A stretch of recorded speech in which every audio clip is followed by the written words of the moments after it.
While many assumed the coronavirus to be a rumor or a joke, it turned into a temporary closure of businesses, and no one would have ever foreseen that it would turn into permanent and more chaotic. Throughout my 4 years at UC Merced, I have worked part-time at Smart and Final, bittersweet opportunity that has allowed me to absorb the wisdom from various of the local business customers and owners in the community.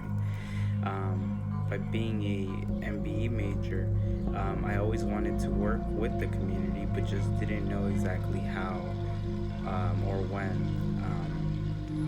Sadly, due to this pandemic, a lot of things turned and adjusted accordingly. 2 weeks into the closure from the governor of non-essential businesses, I began to notice a lot of fear and stress from the business owners. Since I was already informing myself through personal research of government assistance for businesses, I decided to share what I could gather and try to provide some sense of relief or hope. While I was doing this to best educate and help myself, I noticed that many people needed answers now and couldn't wait for the Small Business Administration to respond back to their phone calls, their emails, or even just actually open up the application for once. This was back in early March. While the SBA finally, 2 weeks after the pandemic, opened up the website application and started providing information to the public, I created a small flyer and filled it with resources and information on how people could receive a short-term, non-repayable funding loan. It was very overwhelming in the beginning to try to schedule everyone and reschedule those that couldn't meet, and then finding time to help others while still taking care of the responsibilities I had at my own job and at school. To trying to help more people than I could manage. A few times there was miscommunications and I was unable to make a few appointments. Shortly after this, the SBA then ran out of funding and announced that there wouldn't be any more grants or loans applications being processed or reviewed. It was very devastating to many who were expecting some sort of relief. And it sort of gave us a loss of hope.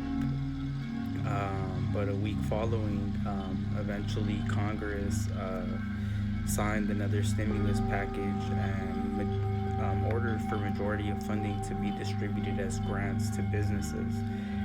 I then jumped on the opportunity, made sure that we could be able to process everyone that was left behind and be able to assist them however we could.